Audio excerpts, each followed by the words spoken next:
Welcome back to the True Geordie YouTube channel. Today we are talking the case against Conor McGregor that is currently ongoing in Ireland right now. We are going to get into some of the disturbing allegations, all of this evidence that's come forward, and all of the witness statements. And I'm really going to bring everything together so you lot can digest it all in one video. And as you follow along, feel free to put in the comments, which way you're leaning. I'm going to try and make my mind up at the end. If I was on the jury, what would I do? Because this is a really complex case, in my opinion, and it isn't just an open and shut one. It is very murky, it's very grey, and there's a lot of disturbing shit you're going to hear today. If this is something that you struggle with, I know some people out there have had horrendous experiences before. This might trigger you. So here's your opportunity to maybe bow out of this video if that's something that you struggle with, and I appreciate that. Now, before we get into this, I do want a disclaimer. I was a huge Conor McGregor fan at one point, and I'm grateful to the fact that without him being a part of the UFC, I wouldn't have had many of my big videos, right? He has been a hugely entertaining person to follow, and at one point, I was a massive fan of Conor McGregor. It's actually been really disappointing to see the way he's gone,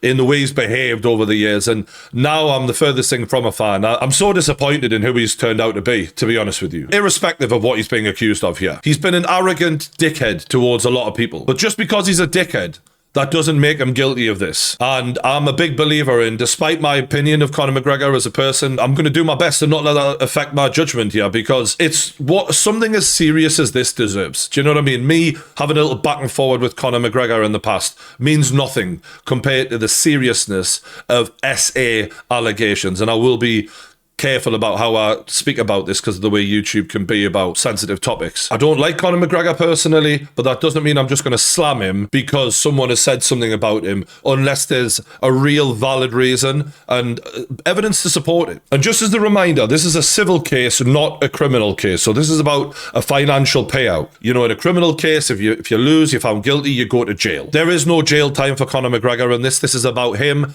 paying out a compensation to the victim if they are found to have been correct in what they've said about him. And the difference in the cases, or that in a criminal case, as I understand it, it's about, can you say that he is guilty beyond a reasonable doubt? Is there enough doubt in there that you can say he might be guilty, but there's just so much doubt there that I can't say for sure? Whereas in a civil case, which is about a payout, you don't need the same level of proof, as I understand it. So you still need to, make them look guilty, of course, but it's not to the level of like any reasonable doubt and you're not getting a payout. I don't think it's quite as severe. And actually, for context, this woman did make an allegation to the police about Conor McGregor after the alleged incident happened.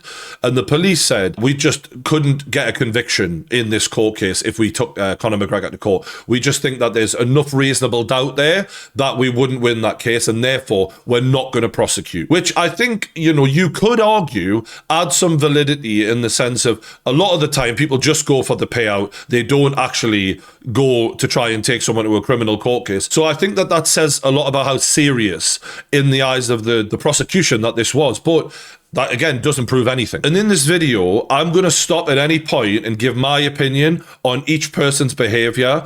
And if I think that the girl's made a mistake or Conor's making a mistake or whatever, I'm going to say that. If anyone says, oh, you're victim blaming, because we get that in the comments occasionally. Having a grown adult take accountability for their actions is not victim blaming. There's a big difference between saying your behavior here was not correct and victim blaming. And I just wanted to establish that before the woke morons start having a pop at me in the comments, because I'm going to be real as fuck in this video. And I'm also going to try and be sensitive enough to the topic that we're talking about. But equally, I don't want to make a video about this unless I'm going to give my honest beliefs. And a lot of people don't do that. Fair enough, but I think you lot have a relationship with me where you trust that I try and tell the truth as much as humanly fucking possible, and I'm going to continue to do that today. Now, the woman in question who's made these allegations is called Nikita Hand, and she's made allegations of sexual assault against Conor McGregor and his friend James Lawrence. This woman was a hairdresser in Ireland. She was familiar with Conor. He knew her. She knew him. But not like close, but they knew each other through mutual friends and being in the area. And at the start of the case, her lawyers admit this woman had a partner and a child before any of this happened. And they actually kind of make a point of saying, look, she's not an angel and she's not pretending to be one. When you go through some of the details, you kind of go, yeah, no shit, like, because not everything in this case paints her out in a good light at all. And Conor McGregor's lawyers responded at the start of the case by saying, look, he absolutely absolutely denies this. It was rough sex between the two of them. He admits that, but that she is just a gold digger. So let's start with her version of events first. This was a Christmas party night. It was late on in the evening. She was DMing Conor McGregor back and forth, and they had arranged to meet. She told her actual boyfriend that she was staying out with the girls that night in order to not worry him. So Conor McGregor came to pick the girl up, who was with a friend at the time. He actually went and picked a mate of his up on the way to a hotel, and the girls were very drunk in the back of the car, sharing cocaine provided to them by Conor McGregor. It really is just such a Conor McGregor story to this point, though, isn't it? Fucking hell, mate. The part of the problem that you have with this case is that a lot of the sort of ideas we get of Conor McGregor, because of everything we've seen of him since this point, because this was 6 fucking years ago, align with the way he tends to behave on nights out. We can tell the lad loves a good time. So they all go up to this penthouse suite in a hotel in Ireland that Conor had booked for them, and this is where the alleged assault took place. So when they were all in the hotel, Conor apparently was having a piss. He apparently said to her, "You want to suck this dick?" And she said at that point she was disgusted in him. However, she didn't leave at that point. Now, kind of when you hear that story, you're like, if you're in a hotel room with Conor McGregor and he's asking you to suck his dick and you're saying you don't want to and you're not interested, why would you stay? That first thing that I thought was it's interesting that she stayed after he was clearly insinuating what he wanted. But remember, this is her version of events. After that, she alleged that Conor McGregor, in the hotel bedroom, it was just them in this bedroom, and I think the other couple were in another bedroom. Conor was trying to come on to her, touch her, kiss her on the face, etc. She said at that point that she tried to talk him round and say that she wasn't there for anything like that she didn't feel comfortable, especially because she actually knew Dee, Conor's missus, and that was another thing making her feel not cool about the whole thing. She said that he wasn't taking no for an answer, that he pinned her down on the bed, pushed her arms up, put all his weight down on her, and he basically pinned her to the bed and told her to relax. She said she couldn't breathe, and the more that she struggled, the more that he liked it. At this point, she said she started to struggle and tried to bite him as a form to make him stop. She said he flipped her over and started to choke her. And as he was choking her, he said, according to her, "Now you know how I felt in the octagon." Now, that's a fucking mind-blowing thing to hear, right? Is this real life? Conor McGregor, it's just mad, isn't it? And I'm not taking her word as completely truthful here, but regardless, if he said it, or if she made that up, either way, just to hear that in a court, it's mental. And ironically, later in the trial, her lawyers kind of put it that he was referencing the Khabib Nurmagomedov defeat as he was saying that. And it's it's hard to believe. Who knows, right? This case is wild. Just because it's mental that we're hearing that in a court case doesn't mean it's not true. It doesn't mean it's true. Now, as I've been listening to the people recounting the court case, it wasn't specifically said at this point he was having sex with her, but it would insinuate that that's what's going on. And she is saying at that point, she completely froze. Apparently, she was completely just limp, looking at the bedpost, just sort of focusing in on this bedpost, thinking about her daughter, believing at the time that she was going to die. And it was at that point, she said, she just allowed him to do whatever he wanted at that point. She just gave into it. She said that afterwards, after it had finished, she was really apologetic towards him, as though she had done something wrong. She felt like she had, but more so because she just didn't want him to do it again, is the way she put it. And also what adds to this story and makes it more complex is that she apparently had said beforehand that she couldn't have sex due to being on her period. And that actually is quite an important piece of information, because when the doctors examined her later on, they apparently found a tampon wedged high up inside her that they had to remove themselves. So it's a very complex situation already. Now, we'll get onto this bit later, but it was said by the defense, Conor McGregor, James Lawrence, that after the alleged attack, which obviously Conor McGregor denies, his friend, James Lawrence, said that he had sex with her. She said she was shocked by this and that she has no recollection at all of that happening. Yeah, this is murky. This is fucking murky. Now, I want to read this bit out just so I get this exactly right for you guys, because this is what the court was told. It was told that the mother of one was left with extensive bruises and abrasions over her body, including purple and blue bruising along her hands, wrists, a bloodied scratch to her breast, tenderness to her neck after she was placed in a chokehold by Conor McGregor. She was brought to a hospital in an ambulance after her mother basically, when she got home to her mother's, she said, "You're in a bad way, you're going to need to go to hospital." The court also heard from a gynecological doctor called Daniel Kane, who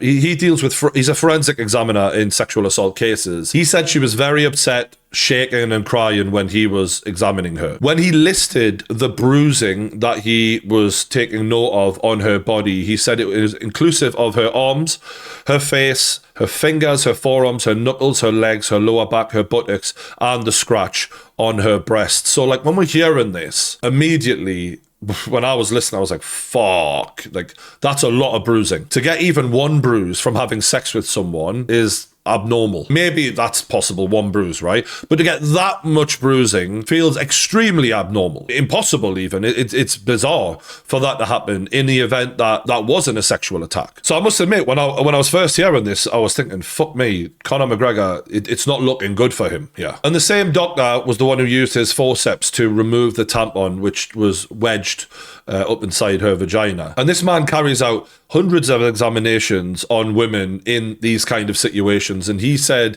that the bruising was quite unusual. Were his exact words. It also was admitted by Nikita that after she woke up next to Conor McGregor, after whatever happened, she texted her partner telling him she was having a great time. And she said she did this as to not to worry him. Obviously, this is bad for her, right? On a social level, that's not good behavior, right? You're lying to your fella. You've gone back to a hotel with Conor McGregor.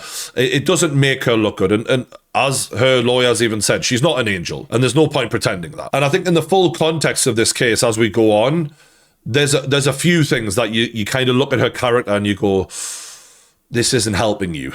But again, just because you lie about one thing doesn't mean you lie about everything. So we got to take everything into account here. Her reaction to the questions about this was to basically say, look, it's not illegal to lie to your boyfriend, which, I mean, you can't argue with. It just doesn't make her look great. So after this happened, apparently she went to a friend's house who she needed to get the keys for work, I think. The friend basically was like, what's happened to you? She told her what happened. She said, look, you can't go home and get washed. You need to actually go straight to the rape crisis centre. And that's sort of how all of this came about. And there was text messages submitted as part of the evidence where she was telling her friend what happened. She explains, I was, and then the R word, my body was black and blue, my tampon was stuck inside me, and I'm never going out again. This is the worst thing I've ever gone through. I'm lucky to be alive. He strangled me that hard. He's a fucking scumbag, and I'm definitely not pressing charges 100%. I gave in and let him do what he wanted. I'm scared for my life, and I can't say who it was. Interestingly, she's saying there, I'm not pressing charges and I'm scared because I won't say who it was. And obviously at some point she's done a complete 180 on that, because here we are now. Now, interestingly, there is CCTV from the hotel of them like getting in the elevator and stuff like that as a group of four, the two girls and the two lads, and it does show some things. Conor is seen with condoms that were apparently purchased on the way to the hotel, and apparently Nikita is seen kissing the arm of Conor McGregor in the lift. When sort of quizzed about that, she said, look, I was in a right state, I was vulnerable, and I should have been looked after in that state. There's also other footage of her and James Lawrence, Conor McGregor's friend, from later on after the event with Conor McGregor took place, where she is all over James Lawrence. She's kissing him, she's cuddling him. He's not kissing her, she's all over him. Coincidentally, she has no recollection of that. But when you consider that she's claiming she went to that hotel with zero intent to have sex with anyone, and she's seen in the elevator being very physical and affectionate towards Conor McGregor before they have whatever they have, and then after the fact being very physical and affectionate towards James Lawrence, and then claiming she never had any intent to have any sex with anyone, it doesn't align. Do you know what I mean? Like, logically, physical affection on the way to a hotel room is usually an indicator of what is coming next, you know? And some people can say, well, not always. Yeah, not always, but more often than not, I think is the general rule, right? I think sometimes it's very easy for common sense to go out the window when everyone's trying to be politically correct in this, but let's stick it on common sense, right? If you see a woman all over a man in an elevator going up to the hotel room, the first thought is they're gonna fuck. That's the first thought with people generally. Now, that doesn't mean that's the case, but We have to be a bit common sense about this. It certainly doesn't help her story, in my opinion. Interestingly, she actually said the wrong hotel when she was being quizzed on what had happened. And personally, I don't think that this disproves anything or proves anything. I just think it shows maybe the state she was in to some degree. She was asked by officers when they were looking at the footage of her kissing all over James Lawrence, were you attracted to him? She replies no, and says that she doesn't want to watch any more footage. Again, this allegedly took place after a brutal sexual assault, and it's just unusual behavior to line up with what she is saying happened. They did say to her, you know, you look okay on the CCTV, but she disagreed. Now, one thing that sort of blew my mind about this was sort of the timelines, because I initially thought that this all happened at night when I first was listening to this and doing my research. But it turned out when Conor McGregor picked this girl up, he'd been out all night and he picked her up at like 7 a.m. in the morning or something around about then, and took her to the hotel, 8, 9 or whatever the fuck it was, and then booked the hotel room, and they were doing coke during the day. This was broad daylight when all this was happening. So God knows how long she'd been away from her fella. And when she finally, you know, gets home to her fella after being in that room all day and all night or however long they were there, her fella records the conversation she has with him. That, for me, is one of the biggest red flags of this whole case, because if your missus has been out and she comes home telling you, you know, what she's been up to or whatever, you don't automatically record that conversation. Someone only records a conversation with someone, generally speaking, if they don't trust them. And if he didn't trust her before he knew anything that had gone on at all, he didn't trust her because of previous behavior within their relationship. That's, for me, not even up for debate. That's just common sense again. Why, as a man, are you recording her in this event? I think that's very, very interesting, and it looks bad for her. It looks like she has a history of lying and not being trustworthy to him, and he wants to have this as evidence potentially. And this 38-minute conversation was actually played out in court, because these two are no longer together now. Shock. So in this secretly recorded conversation that he has with her, the boyfriend is repeatedly asking her, like, you know, as she's told him, I was attacked. Who was it who assaulted you? Who was it? Who was it? She refuses and tells him to fuck off and says that he is making it all about him. But he was wanting to call the police and she was refusing. According to the people who were in the courtroom at the time, apparently the exchange between the two was very tense. And she says the person who did it has threatened to kill her. Now, if that's the case, you could understand why someone would not want to say it, and that why you'd be scared. In any event, that's fair. We don't know if that's true, but okay, I can see how you'd be scared to say anything. There was more medical staff who took the witness stand. I think there was a nurse first up who basically said that she'd not seen bruising like that for quite a long time on someone, which I do think strengthens a case. You know, it's quite a hefty thing for a nurse to say that, considering they see physically injured people all the time, I would imagine. One person who gave some really interesting background information was her lifelong GP, who treated her family, her parents, everything like that. And they said generally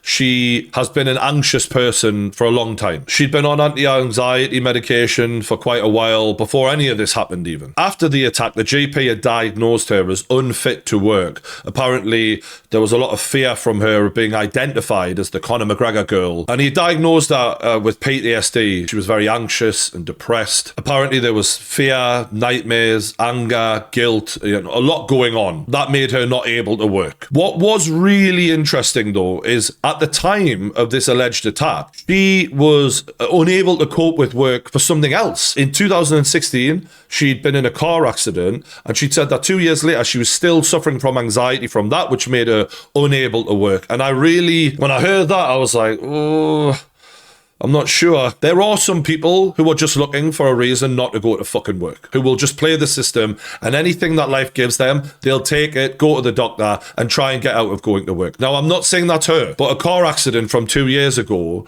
meaning that you can't go to work now, it doesn't feel severe enough for you not to be able to work when she had like a minor neck injury from it. You know, if they'd gone into detail and said she, you know, a whole family had died in the car accident, that would make sense, but that's not the way it was coming across at all. So that did raise a little red flag to me, especially when this case, remember, is all about basically her saying, I've lost all these earnings and Conor McGregor needs to pay for all of it. Because let's be honest here, Conor McGregor is an insanely famous and wealthy man. And when you look at other insanely famous and wealthy men, you see a lot higher percentage of accusations against them than you do builders, taxi drivers and plumbers. That's just the way of the world. And to ignore that would just be ignoring reality. Does that mean Conor McGregor did or didn't do it? Not at all. It doesn't mean anything specifically, but it's something to take into account. They then had a psychiatrist get up and they'd said, yeah, I've diagnosed her with PTSD from this. And then they had the loss of earnings experts, which there were many, and they told it up to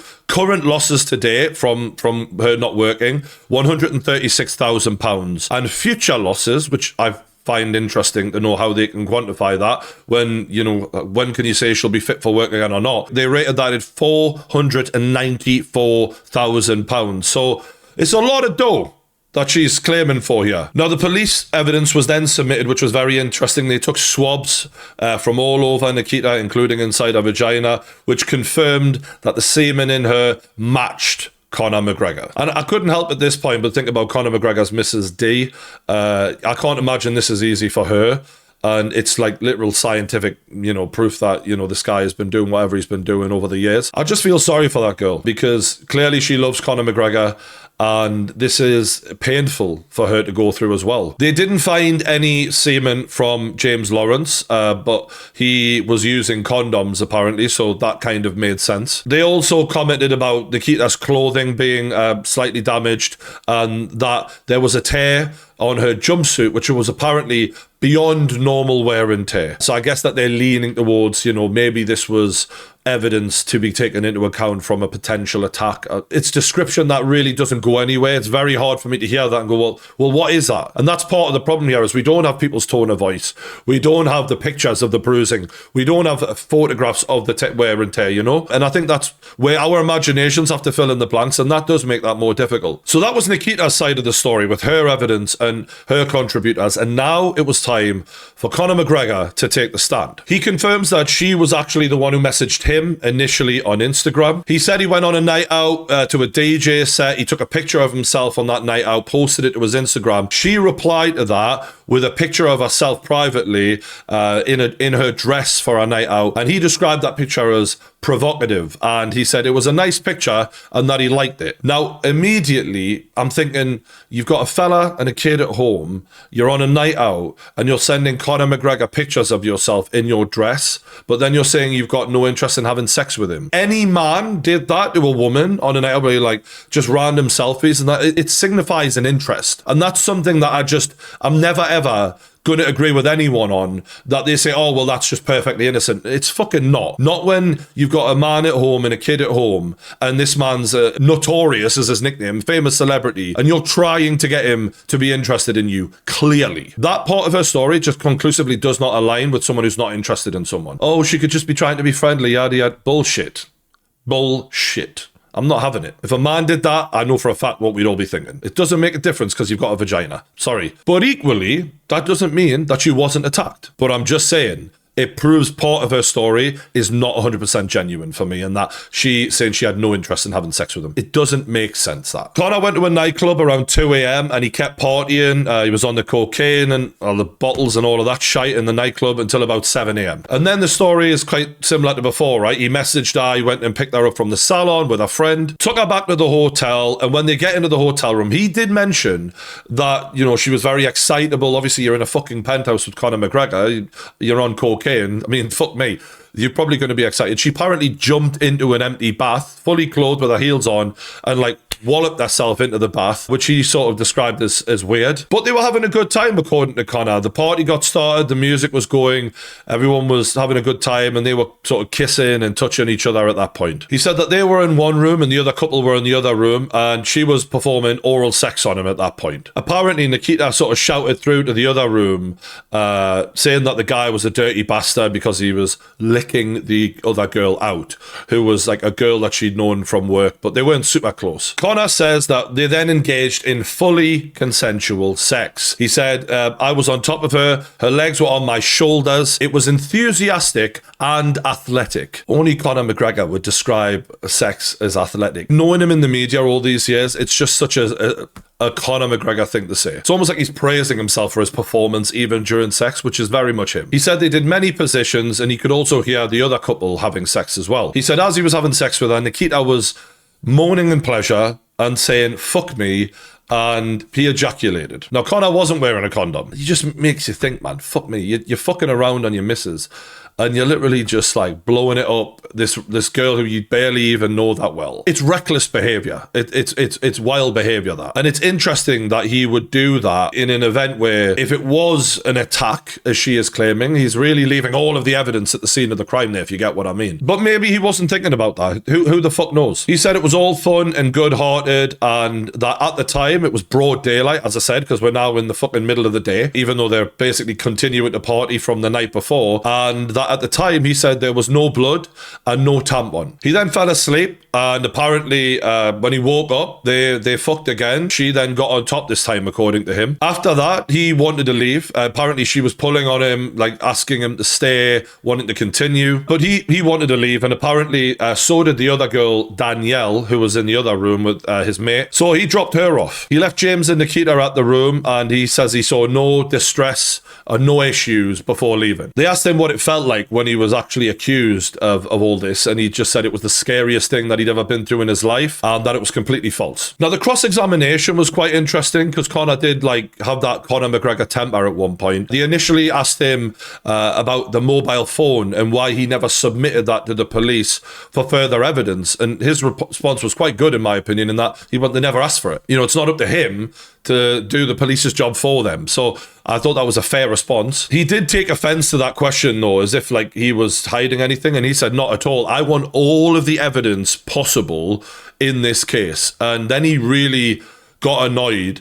And I'm going to read this out. He said, I want the taxi man's statement. She was frolicking, sucking his fucking dick. The judge then warned him to calm down a bit. They then brought up the reference that he said something like, this is how it feels like when I'm in the octagon. He really rejected that. And he said, like, that is not just like ludicrous, but a complete fucking lie. Then they pressed him on the injuries, which I think is a very interesting part of this whole thing, because that's the key here, is how the fuck did the injuries get on her, considering these nurses have said that they were significant. He said, she didn't get them from me. The sex was physical, not rough. And she jumped in the bath, which could have caused, maybe some of them. But the point he made was she was out on like a 3-day session, and like, because she'd been out before he even picked her up. So anything could have happened. And he didn't say this, but the fact is bruising sometimes take a little while to come out. So the point he was like, I wasn't with her the whole time that she was on a night out. He made it clear that at no point did she say no, at no point did she say stop, and at no point was she ever choked. They then mentioned the photographs of her injuries and asked what he thought of them. He did say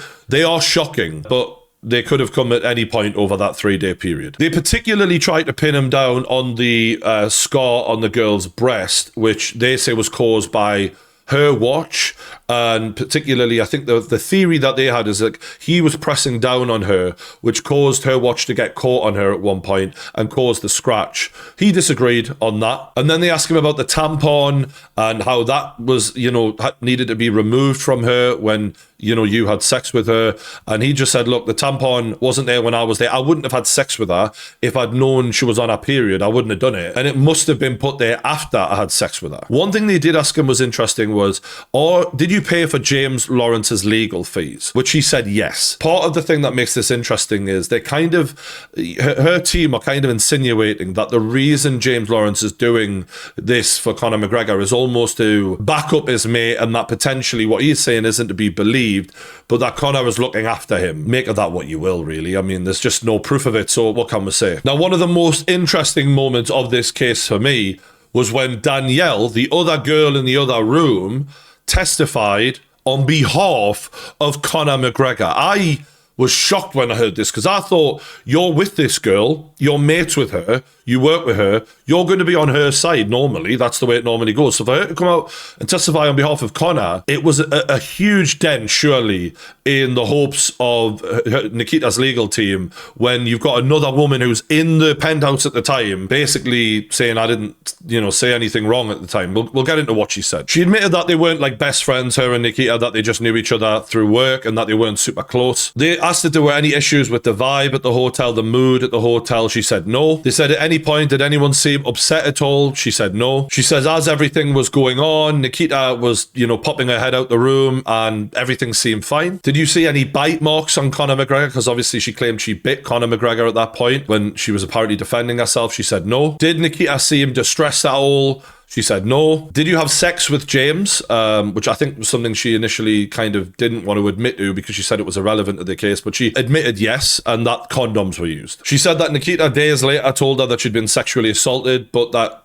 personally she didn't see anything or hear anything at the time that would have supported that. To me, this is quite amazing evidence in this scenario because in 2 bedrooms that are connected, basically they had a door open allegedly throughout the whole, the whole situation. If someone like Conor McGregor, who was a UFC fighter trained to inflict pain on people, is doing this alleged attack on one woman, and you've got another woman who can literally a few feet away, and she's saying nothing, the mood was fine, everything was fine, nothing happened at all that I know of. Like, it's just not good for the supporting story of Nikita at all. This was a huge plus for Conor McGregor's defense, in my opinion. And because stereotypically, if anyone's going to support another woman, it's another woman, right? And for her to be there the whole time and to come out with all that, I thought that was massive. Again, it doesn't prove anything definitively, but when you're trying to piece the whole story together in your mind, it's adding to the side of Conor McGregor, without doubt, that his side seems more true in terms of the stories. The injuries are still tricky to explain, clearly, but I think you've got to say that was huge for McGregor. The security guard who was with them also was popping his head in and out every 25 minutes, I think it was roughly. He said that he didn't say anything wrong, didn't hear anything wrong, that he got condoms for James at one point. And look, people can say, well, he's on the payroll. I think he was supplied by a company that McGregor was paying. It wasn't like he was the personal security guard of Conor McGregor, I'm not sure. But either way, it's another voice that was there and speaking in behalf of Conor McGregor. Then they got James Lawrence, the friend of Conor McGregor, on the stand. Apparently this guy has known McGregor for quite a long time. They used to play Call of Duty together. That's that sort of shit, just like a normal mate, it sounds like. But not that normal in the sense of the whole way he entered this night out was a bit weird because McGregor wasn't out with him all night. McGregor had these 2 chicks in his car and I think he was like, I need a mate here as a bit of a wingman to help me handle this. So he picked this mate up. His mate, James, when he jumped in the car, didn't even have shoes on. I mean, that's just bizarre. He said he wasn't that much of a big drinker and he'd never done coke before. And that when he got in the car, when he was originally picked up at like 7 a.m. or whatever the fuck it was, he said that Nikita and Conor were all over each other. He said that when they were in the penthouse, that the door was open into the other room and that you could hear the moaning, etc., and that him and Danielle were talking to one another, and Danielle apparently had said to James, she's going to regret this in the morning because she's just bought a house with her partner. He said that Nikita was coming in and out of the door, getting drinks, and that she was in a good mood. He then had sex with Danielle and said that after Danielle and Conor had left, that Nikita was coming on to him, which the CCTV showed. He does mention also that she was texting her boyfriend, telling him everything that was fine, so I think he's definitely wanting to paint her in the light that supports the Conor side of things, obviously. He said that him and Nikita got in the car and were supposed to be on their way home, but after he'd rejected her like 14 different times, he eventually started to give in. They were getting it on in the back of the car, and at that point they decided to turn around and go back to the penthouse to have sex. You got to admit at this point, this is fucking mental. This is the middle of the day. This night's been going on for hours and hours and hours. Conor's not even here at this point. I mean, look, if what he's saying is to be believed, that is because, allegedly she's saying that this didn't happen. But again, the CCTV shows she was all over him and he wasn't like all over her. So the CCTV backs up some of this story and that she was interested in him. So he gets 2 condoms from the driver, goes back to the penthouse. He said that there were no marks on Nikita at this point, that he was was aware of, and that they had sex multiple times. Then he said they ordered burgers from room service, which I think that she's actually acknowledged in her story as well, like that they had some food. She's just denying the other bit, which again, it doesn't sound great, does it? You know what I mean? That he's like just rattling all of this off. He did say that after the sex, she'd noticed a small bruise on her, and she began to get a bit upset for about a minute or so because she was panicking as to how she was going to tell her boyfriend how it got there. He did say he was quite annoyed by this because he's like, come on, like, it's only a small bruise. You can easily explain that away. Apparently, she kind of apologized, saying, don't mind me, I just get like this when I'm drunk. Now, apparently, after all of that had happened and they were about to leave, they were like in the elevator again, and there's sort of a reflection there, and she was saying to him, like, don't we look like a couple while looking at them in the reflection? So as far as he was concerned, I mean, she was very interested in him. Everything was all good. There was no issues. And at that point, he got a taxi home, as did she. And this was where he was cross-examined by her team. They also asked him, are you responsible for the marks on her? He said, no, not at all. We had what he described as soft sex. He said he didn't see any bruises on her,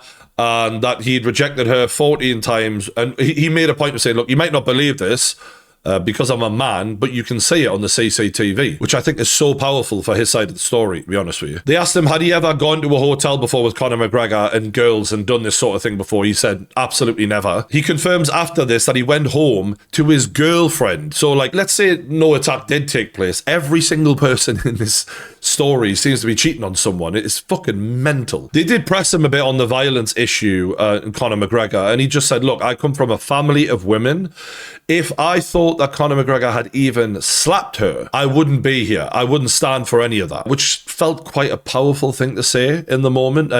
If you're Conor McGregor's team, you're loving hearing that because it's a very strong stand that he's taken there. And he did comment on the fact of Nikita, you know, when it comes to all the CCTV of her being all over him, despite, you know, saying that she'd just been attacked before that and then saying that she doesn't remember going with him, yet, you know, you can see there she's all over him. He's saying she doesn't remember any of that, yet she had the wherewithal to write full paragraphs to her boyfriend saying that she was having a great time and that she was absolutely fine and lying to him. So, like, she wasn't conscious enough to remember anything, but she was cognizant enough to lie to her boyfriend in depth. And he really poked a big fucking, you know, finger into everything that she's been saying, in my opinion. Like, it doesn't sound good when you put it like that. And then he says that there was no tampon and no blood either, which really throws a lot of confusion into this, in my opinion, because while what the guys are saying is backed up by multiple people, the security guard, Danielle, and the CCTV evidence, what she's saying is backed up by the doctors and the bruising and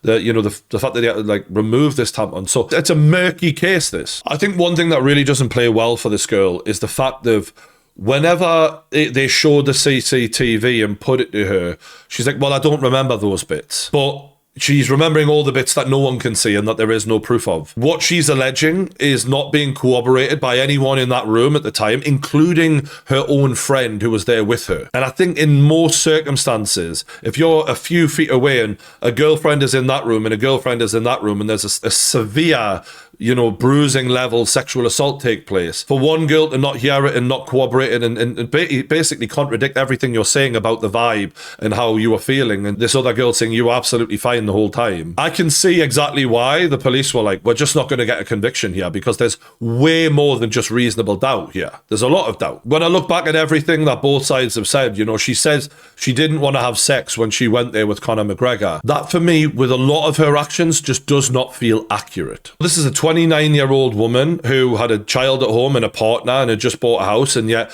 she's sending Conor McGregor pictures of her in a dress as he's on a night out, knowing fine well, like, he might want to meet up with her. He does want to meet up with her, and then she goes and meets up with him at 7 a.m. in the morning, doing coke with him on the way to a hotel room, videoed on CCTV, kissing up his arm apparently on CCTV, before then, after an alleged sexual assault takes place, and then she's kissing all over his best mate there, who's also been shagging her mate after the fact. It's crazy behavior to look at and go, I believe everything that you're saying that you didn't want sex. This doesn't mean that she's completely lying. You know, it is still possible that what she says took place, but it does make it a lot less believable, if I'm being honest. And, like, how often does a woman accuse a guy of sexual assault at a hotel and then another guy come forward and go, actually, I fucked her as well? That is very unusual. Most other dudes would run a million miles and go, I'm not involved, thank fuck for that. For him to go, like, I put my hand up and go, I did that too, when he knows what she's accusing Conor McGregor of. That's so unusual, and I think it puts a massive dent in the credibility of her story. Again, it doesn't disprove it, but it makes it less likely to be real, in my opinion, when something like that's happening. And look, if that on its own was all he said, I would be like, maybe he's lying to try and save Conor McGregor. But we've got CCTV footage of her all over him, and him not even kissing her back, not even hugging her back, her trying on with him, and him sort of rejecting her in a way. And not that I'm an expert, but in theory, it's not the behavior of someone who's just been through a horrific sexual assault. One where her own friend says nothing was going wrong, everything was fine, her mood was fine, there was no sign of any wrongdoing, including the security guard who said exactly the same thing, who was in and out the room the whole time then. And I know we think better of women than we do men, just generally, because that's just the way society is. But if a man did this, and when he's turned around and said, no, I didn't actually want to have sex, and we had all of this pointing the finger at him, people would go, fuck off. Do you know what I mean? So I don't think it should be different for her just because she's got a vagina. And bear in mind, Conor McGregor is a trained UFC fighter who literally hurts people for a living. So if he was trying to hurt her and there was a door open and two other people in another room and they didn't hear anything, and they both say that she came out the room and she was absolutely fine, it makes it incredibly hard for us to say, absolutely, I believe you. And when there's this level of doubt from the CCTV, all the witnesses and everything else, I would just find it very difficult to go absolutely guilty. I think it's no wonder the police didn't, take this further. And look, maybe this sex was way more rougher than she was expecting, and maybe that's a legal complaint she could have had, and maybe that would have been a fair one. I don't know. What she's saying is, I had no intention of having sex. I didn't want to have sex, and yet so much of this story just doesn't align with that. So if I was on a jury and we were all deliberating before having to come to a verdict, I'd just be like, look, is it possible, it was a guilty? It's possible, but do I think it's the most likely thing after everything I've heard? No. And that's the issue here. But that's where I'm at on it. Despite me saying I wouldn't necessarily find McGregor guilty on this, I hope this guy learns. I'm not really sure what more I can say on this because I can't be definitive. I can only say which way I would lean and based on the evidence. And this is an unbelievable scenario and one crazy case. I really want to know what yous have got to say in the comments below, because I hold my hands up if I got this wrong. I really just gave my honest and true opinion based on everything that I've read. And I do take this shit seriously. Let me know what you think in the comments below. If you haven't already, please hit the like button, subscribe to the True Geordie YouTube channel, and I'll catch yous on the next one.